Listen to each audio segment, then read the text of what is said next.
सो MKS में आपका बहुत बहुत स्वागत है। आज के जो मल्टीपल चॉइस क्वेश्चन है काफ़ी इंपॉर्टेंट है और इन सभी को डायग्राम की मदद से हम समझने की कोशिश करेंगे। तो चलिए, यहाँ पर पहला क्वेश्चन है कि थायरोक्सिन का अल्प स्त्रवण उत्पन्न करता है, यानी कि हाइपोसिग्रेशन ऑफ थायरोक्सिन, यानी कि थायरोक्सिन हार्मोन की कमी से कौन सा रोग होता है, ये आपको बताना है। हमारे पास चार ऑप्शन एग्जाम में दिए हुए होंगे, जैसे कि जड़ मानवता हो गया, मिक्सडीमा हो गया, या फिर ए या फिर बी दोनों, या फिर आपका नेत्ररोधी या फिर गलखंड। कौन सा रोग होता है थायरोक्सिन की कमी से, ये आपको पता होना चाहिए। और मैंने अलग से वीडियो भी बना रखा है हार्मोन के ऊपर। देखो, चैनल सब्सक्राइब कर रखा होगा, बेल आइकन पर प्रेस कर रखा होगा, हर एक वीडियो आपको मिलेगा। तो थायरोक्सिन का अल्प स्त्रवण, तो इसकी कमी से होता है आपका जड़मानवता और मिक्सडीमा, यानी कि क्रेटिनिज्म और मिक्सडीमा रोग होता है थायरोक्सिन की कमी से।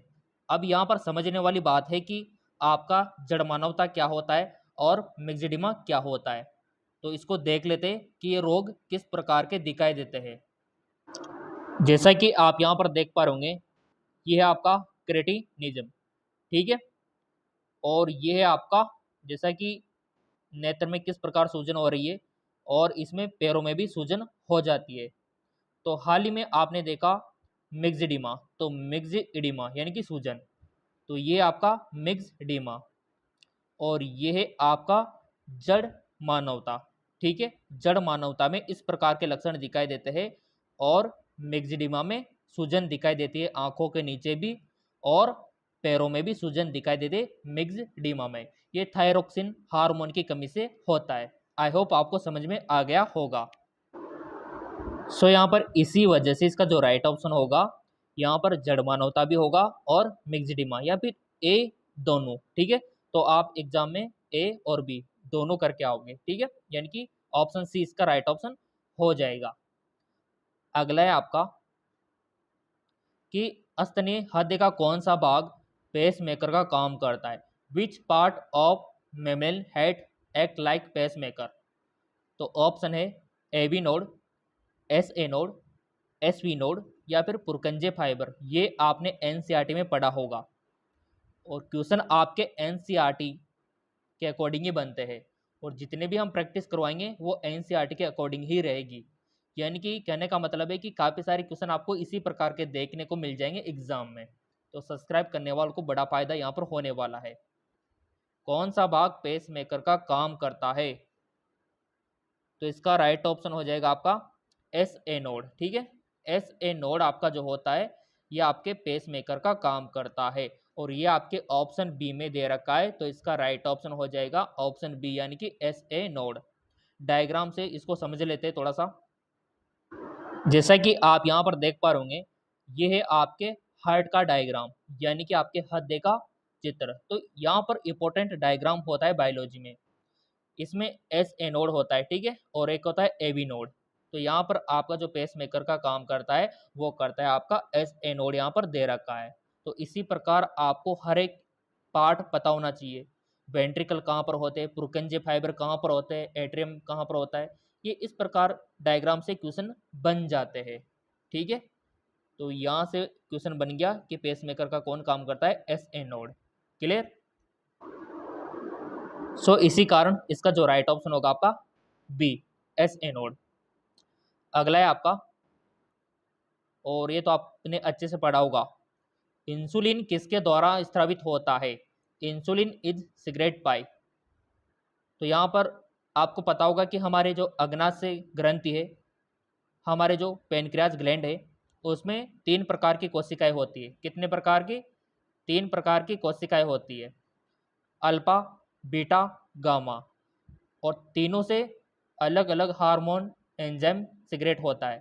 तो यही आपको पता होना चाहिए कि अग्नाशय के अल्फा से कौन सा होता है, बीटा से कौन सा होता है और गामा से कौन सा होता है। ये तीनों आपको पता होना ही चाहिए। एग्जाम में कहीं से भी क्वेश्चन बन सकता है। आपके नॉलेज के लिए मैं आपको बता दूं कि अग्नाशय के अल्फा से तो होता है आपका ग्लूकागोन हार्मोन, ठीक है। अभी मैं आपको डायग्राम भी दिखाऊंगा ताकि आपको समझ में आ जाए, जिंदगी भर नहीं भूलोगे आप। ग्लूकागोन, ठीक है। और बीटा से क्या होता है आपका इंसुलिन। इंसुलिन क्या है? हार्मोन, ठीक है। ये आपका इंसुलिन होता है जो कि कंट्रोल करता है शुगर को। अगला है गामा, तो गामा से होता है सोमेटोस्टेटिन हार्मोन। तो डायग्राम मैं आपको दिखा देता हूँ, उससे आपको अच्छा याद रहेगा। जैसा कि यहाँ पर आप देख पा रहे, ये तीनों कोशिका यहाँ पर दे रखी है पेनक्रियाज की, यानी कि अग्नाशय की। तो यहाँ पर अल्फा कोशिका, ठीक है, इससे क्या हो रहा है? ग्लूकागोन हार्मोन, ठीक है। बीटा से क्या हो रहा है? इंसुलिन। और गामा से क्या हो रहा है आपका? सोमेटोस्टेटिन, ठीक है। तो ये तीनों कोशिकाओं का काम आपको पता होना चाहिए, ठीक है। अगर ये तीनों आपको पता है तो तीनों क्वेश्चन अगर आ जाए तो आप कर दोगे। तो इंसुलिन का पूछा है हमसे, तो इंसुलिन का तो बीटा कोशिका से होता है, तो बीटा कोशिका से होता है तो इसका राइट ऑप्शन भी बीटा कोशिका बी वाला हो जाएगा। क्लियर? बढ़ते आगे की ओर। अगला है आपका बहुत इंपॉर्टेंट है कि अस्तनियों में मेट्रिल वाल, यहाँ पर इंपॉर्टेंट है मिट्रल वाल किसके मध्य छिद्र की देखरेख करते हैं? मिट्रल वाल आपने पढ़ा होगा, mitral valve in mammalian guard the opening between, यानी कि ये मिट्रल वाल्व कहाँ पर होता है? हृदय में तो होता है, बट ये कहाँ पर होता है? तो आपने देखा होगा हृदय का डायग्राम, चित्र तो आपको पता होगा, मैंने बोला था कि अच्छे से याद कर लेना डायग्राम को। तो मिट्रल वाल्व ये होता है आपके बाएं आलिंद और बाएं निलय, यानी कि बाएं साइड में होता है, बाएं आलिंद और बाएं निलय के बीच में होता है। चलो मैं आपको डायग्राम से समझाने की कोशिश करता हूँ। जैसा कि यहाँ पर आप देख पा रहे, ये है आपके हेड का चित्र, और यहाँ पर बाई यानी कि लेफ्ट एट्रियम और लेफ्ट वेंट्रिकल, ये है राइट, बचपन से पढ़ते आ रहे हो, बायां आलिंद और बायां निलय, और बीच में मिट्रल वाल्व होता है आपका इस प्रकार का, जो कि ब्लड को वापस एट्रल में यानी कि आलिंद में नहीं जाने देता। तो ये मिट्रल वाल्व इसी के बीच में होता है, बाएं आलिंद और बाएं निलय के बीच में। इतना सा आपको पता होना चाहिए, ठीक है। तो इसी वजह से इसका आंसर बायां आलिंद और बायां निलय हो जाएगा।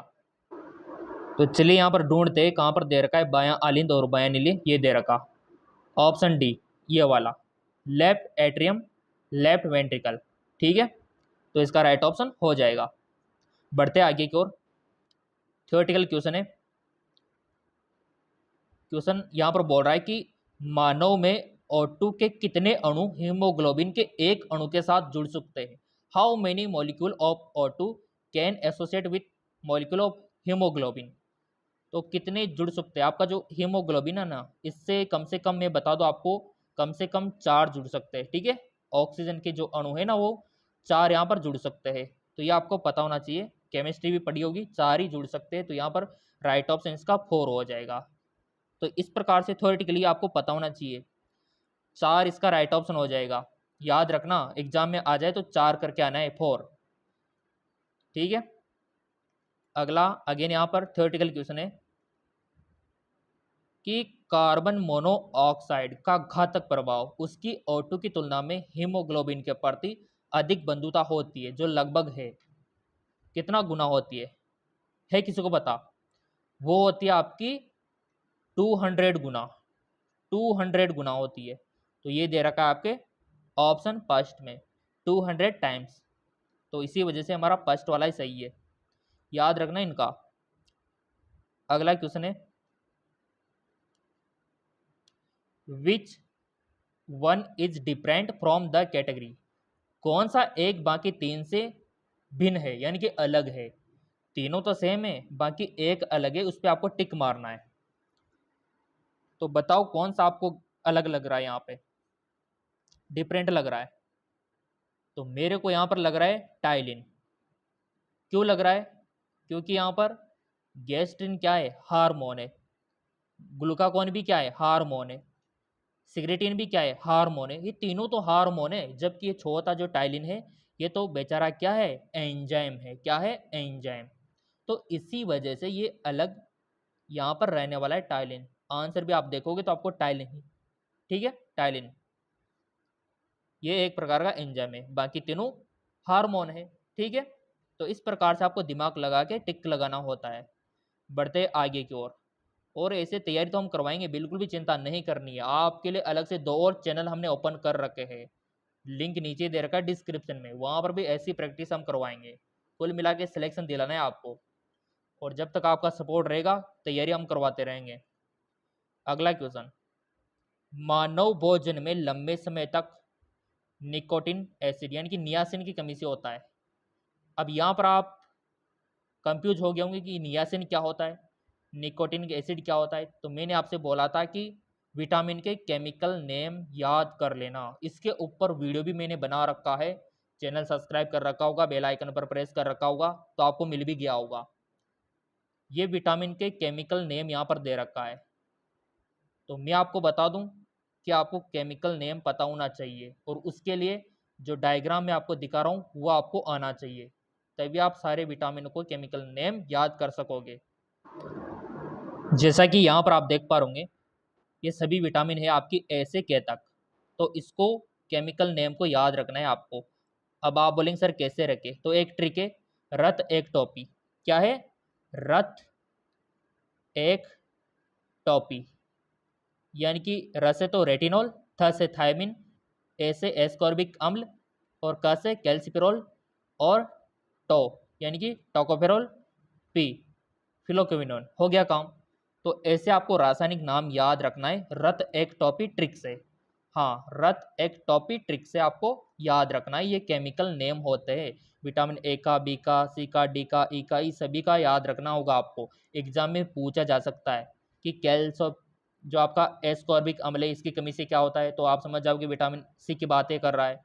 टोकोफेरॉल अगर दे दिया तो समझ जाओगे कि विटामिन ई की बात कर रहा है। तो ये याद होना बहुत ही ज़्यादा जरूरी है। अगला जो विटामिन होता है आपका विटामिन बी कॉम्प्लेक्स, यानी कि B1, B2, B3, B5, तो इनका एक अलग ट्रिक है। थोरा न्यू पेंट पर बसा, थोपोर, थायमिन, रापोर, राइबोफ्लोविन, न्योपोर, नियासिन, तो यहीं से पूछा गया है वो नियासिन। ठीक है। पेंट, पेंटाथोनिक अम्ल, पर पायरिडॉक्सिन, बायोटिन, साइनोकोबालिन। सिंपल। तो आपसे जो अभी क्वेश्चन पूछा गया था वो यहाँ से पूछा गया था कि नियासिन की कमी से, यानी कि विटामिन B3 की कमी से उसने पूछा है। क्वेश्चन को अगेन देख लो आप। ऐसे क्वेश्चन बनते हैं आपके एग्जाम में, और जिस विद्यार्थी ने ये सब पढ़ लिया तो सिलेक्शन तो वैसे हो जाएगा। नियासिन देखो, यानी कि विटामिन B3 की बात वो कर रहा है। तो B3 से क्या होता है? पेलेग्रा। पेलेग्राई तो होता है इसकी कमी से, B3 के बी की कमी से क्या होता है? B3 की कमी से पेलेग्राई होते हैं। मैंने आपको डायग्राम भी भेजा था टेलीग्राम पे, पेलेग्रा। ठीक है। अगला क्वेश्चन है, स्नायु एवं कंडराय किस प्रकार के उत्तक है, यानी कि आपका लिगामेंट और टेंडन किस प्रकार के उत्तक है, टिश्यू है। टिश्यू आपने पढ़ रखा होगा, 9th में भी पढ़ा होगा, 10वीं में भी, 12वीं में भी, 11वीं में भी। तो लिगामेंट और टेंडन किस प्रकार के उत्तक है, तो वो है आपके कनेक्टिव। ठीक है, क्या है? कनेक्टिव यानी कि संयोजी। अब यहाँ पर आपको क्लियर होना चाहिए कि स्नायु यानी कि लिगामेंट क्या होता है और कंडरा क्या होता है। ये बहुत ही ज़्यादा इंपॉर्टेंट है आपके लिए, लिगामेंट और टेंडन्स। तो इसको समझ लेते हैं पहले। जैसा कि आप यहाँ पर देख पा रहे होंगे, लिगामेंट का मतलब होता है कि हड्डियों को हड्डियों से जोड़ने वाला। सिंपल। हड्डियों को हड्डी से जोड़ने वाला कहलाता है लिगामेंट। सिंपल। और आपका जो टेंडन होता है वो होता है हड्डियों को मसल से जोड़ने वाला, टेंडन। ठीक है। तो ये बहुत ही बड़ा अंतर है। अगर हड्डियों को मसल से जोड़ेगा तो होगा टेंडन, अगर हड्डियों को हड्डियों से जोड़ देगा तो उसको बोलेंगे लिगामेंट। ये क्लियर होना चाहिए आपका। ठीक है। सो इसी वजह से इसका जो आंसर हो जाएगा वो हो जाएगा संयोजी उत्तक। अगला है आपका आरबीसी ऑफ मेमल्स, यानी कि स्तनियों में आरबीसी का शेप आपको बताना है किस प्रकार का होता है। आपने देखा होगा जो आरबीसी हमारी होती है कुछ इस प्रकार की होती है। ठीक है, थोड़ा सा बीच में से ऐसा होता है, इस प्रकार की आरबीसी आपने देखी होगी हमारे ब्लड की। तो इसका शेप कैसा होता है? ऑप्शन है circular biconcave, oval biconcave, circular biconcave, या फिर इनमें से कोई नहीं। तो बहुत ही सिंपल है। आरबीसी तो सबने देख रखी है, और सबने देख रखी है तो आपको पता भी होगा। तो वो होती है आपकी, क्योंकि इस प्रकार की, यानी कि ये तो होगी आपकी सर्कुलर। ठीक है, क्योंकि गोल है तो सर्कुलर हो गई, और उभरी हुई होती है इस प्रकार से कुछ, बीच में थोड़ा गड्ढा टाइप, तो वो हो गया बाइकॉनकेव। तो सर्कुलर और बाइकॉनकेव ये दे रखा। तो ऐसे बहुत ही आसान है, देखो एग्जाम को पास करना बहुत ही आसान, टॉप आ जाओगे आप अगर ऐसे समझ के पढ़ोगे तो। चलिए, तो इस प्रकार से आपको पता होना चाहिए। तो सर्कुलर और बाइकॉनकेव, इसका राइट ऑप्शन फर्स्ट वाला हो जाएगा। ऐसे आपको टिक लगाना है समझ के। अगला आता है, ये आपके इसमें है नहीं सिलेबस में, ठीक है। अगला है आपका इंपॉर्टेंट, भैंसियों की उत्पत्ति किस भ्रूणीय जनिक स्तरों से होती है? Muscles rise from which embryonic germinal layer. Muscles की उत्पत्ति किस भ्रूणीय स्तर से होती है? तो आपको पता होना चाहिए कि एक्टोड्रम से क्या बनता है, एंडोड्रम से क्या बनता है, मेसोड्रम से क्या बनता है, और हर एक का एग्जाम्पल पता होगा तभी आप कर पाओगे। तो यहाँ पर डायग्राम में आपको दिखा देता हूँ ताकि आपको याद रहे। जैसा कि यहाँ पर आप देख पा रहे, पूरा का पूरा डायग्राम बहुत ही इंपॉर्टेंट है, और जिसको ये पता है ना 10 से 15 क्वेश्चन तो वो कर ही देगा, ठीक है। काफ़ी सारे क्वेश्चन बनते हैं यहाँ से, यानी कि 10-15 क्वेश्चन यहाँ से बन सकते हैं अगर चाहे तो एग्जामिनर। तो इधर देखो आप, एक्टोड्रम से क्या क्या बनता है आपका, नर्वस सिस्टम बनता है, स्किन बनती है। मेसोड्रम से क्या क्या बनता है आपका, मसल्स बनती है, स्केलेटन सिस्टम बनता है, किडनी बनती है, और आपके प्रजनन यानी कि रिप्रोडक्टिव सिस्टम बनते हैं। एंडोड्रम से क्या क्या बनता है आपका, एंडोक्राइन ग्लैंड्स ग्रंथियाँ बनती है, फेफड़े लंग्स बनते हैं, पाचन तंत्र, डाइजेस्टिव सिस्टम, लीवर यकृत बनता है। तो ये डायग्राम बहुत इंपॉर्टेंट है, टेलीग्राम फॉलो कर रखा होगा तो वहाँ पर मिल जाएगा, टेलीग्राम का लिंक नीचे दे रखा है। तो ये आपको पता होना चाहिए डायग्राम, और क्वेश्चन कहीं से भी बन सकता है। तो आपसे अभी क्या पूछा था कि मसल्स किससे बना हुआ होता है, तो ऊपर देख लो किससे बना है, मेसोड्रम से। कितना सिंपल है, तो बहुत ही आसान है देखो एग्जाम को पास करना। तो अभी हमने डायग्राम देखा तो सब क्लियर हो गया, तो मेसोड्रम पे टिक लगा दो फिर, क्योंकि मसल्स उसी में आती है। देख लो आप मेसोड्रम। अगला है आपका आपका जो हेवरसिन तंत्र पाया जाता है, हेवरसिन सिस्टम किसमें पाया जाता है? पहले तो मैं आपको दिखा देता हूँ इसका डायग्राम। ये होता है आपका हेवरसिन सिस्टम, यानी कि ये हड्डियों की संरचना, इससे मान सकते हो आप, हड्डियों की संरचना ऐसी होती है आपकी हड्डियों की संरचना। इस प्रकार के आपके हड्डियों की संरचना होती है, बीच बीच में इस प्रकार से वेंस वगैरह, नर्व्स वगैरह कुछ इस प्रकार का होता है, देख लो आप।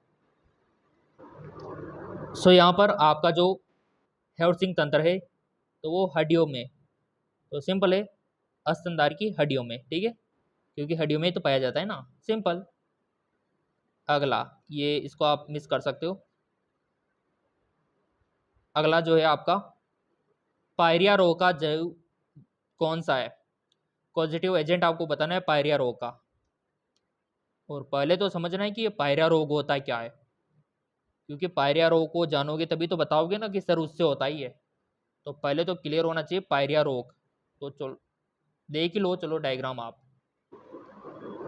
जैसा कि आप देख पा रहे ये होता है आपका पायरिया, ठीक है, यानी कि मुंह का रोग है, दांतों का रोग है, कुल मिला के दांत खराब होने लगते हैं उसमें पायरिया में, इस प्रकार के दिखाई देते हैं इसमें, और माइक्रोस्कोप से देखोगे तो ऐसे दिखाई देंगे। तो ये होता है आपका पायरिया रोग। अब आपको बताना है ऑप्शन देकर ये किससे होता है। सो यहाँ पर ऑप्शन दे रखे ट्राइको टेनेकस, ट्राइकोमोनम वेजिनलिस, लिस्मानिया, ट्रेपेनोमा। तो बहुत ही सिंपल है, याद रखना अगर याद नहीं है तो, क्योंकि किससे संबंधित है, दांतों से संबंधित, यानी कि टीथ से संबंधित। तो इसी में इसका नाम छिपा है, टी फॉर टीथ और टी फॉर ट्राइको मोनेगस टीनेगस, सिंपल। तो ये आपको याद रखना है, ट्राइको मोनेस टीनेगस, ठीक है, इससे होता है ये। अगला आता है आपका खटमल, bedbug, is vector of which disease. खटमल किस रोग का वाहक है? टाइफाइड का, ट्रेंजवर का, टाइपस का, या फिर कालाजार का। और खटमल तो देखा होगा आपने, बेडबग को तो देखा होगा ना, नहीं देखा तो चलो दिखा देता हूँ मैं। ये होता है आपका खटमल, ठीक है, बेडबग। ये आपके घरों में भी रहता है, और आप जहाँ पर सोते हो ना वहाँ पर भी रहता है। तो ये कौन से रो का वाक है, इतना सा आपको बताना है, क्योंकि आप जीव विज्ञान के विद्यार्थी हो तो हर एक जीव के बारे में पता होना चाहिए आपको। तो ये खटमल के बारे में बताना है कौन सा रो का वाक है। सो यहाँ पर मैं आपकी जानकारी के लिए बता दूं कि ये होता है टाइपस रिलेप्सिंग जबर। ठीक है, टाइपस रिलेप्सिंग जबर याद रखना, इसका वाक होता है ये खटमल, टाइपस रिलेप्सिंग जबर। अगला निकल कर आता है आपका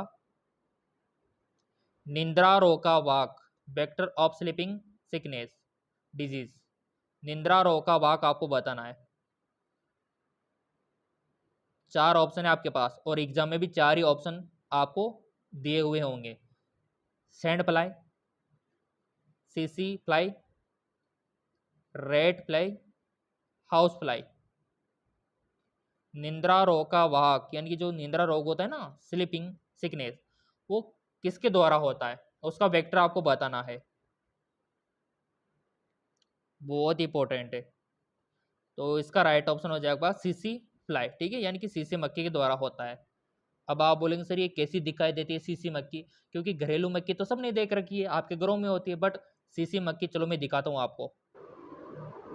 जैसा कि आप देख पा रहे होंगे इस प्रकार की होती है आपकी सीसी फ्लाई, इस प्रकार की है ना, इस प्रकार की दिखाई देती है, इतनी डेंजर होती है, देख लो आप। सो निंद्रा रो का वाघ वही है, तो ये टिक हो जाएगा। अब देखो क्वेश्चन तो बहुत सारे हमने आपके लिए बंदोबस्त कर रखा है, बट वो आपको कैसे मिलेंगे चलो थोड़ा सा प्रोसेस में आपको दिखा देता हूँ। अगर आपको और भी यहाँ पर चाहिए ना तो बहुत ही आसान है। ठीक है, यूट्यूब पर आना, जेकल ऑन जॉब आप सर्च करना, जेकल ऑन जॉब। ठीक है, वैसे लिंक नीचे भी दे रखा है डिस्क्रिप्शन में। यहाँ पर इतने ज़्यादा मल्टीपल चॉइस क्वेश्चन मिलेंगे, इतने ज़्यादा इसी प्रकार के क्वेश्चन जिसकी कोई हद नहीं है। देखो आप, तो यहाँ से भी आप तैयारी कर सकते हो, लिंक नीचे दे रखा है। एक और चैनल है जिसका नाम है जीके एमसीक्यू एमके चैनल, यहाँ पर भी रोजाना प्रैक्टिस क्वेश्चन आपको नॉन स्टॉप मिलेंगे। चैनल को सब्सक्राइब कर लेना, लिंक नीचे दे रखा है, और अपनी तैयारी को और बेटर आप बना सकते हो, डिस्क्रिप्शन में लिंक दिया हुआ है।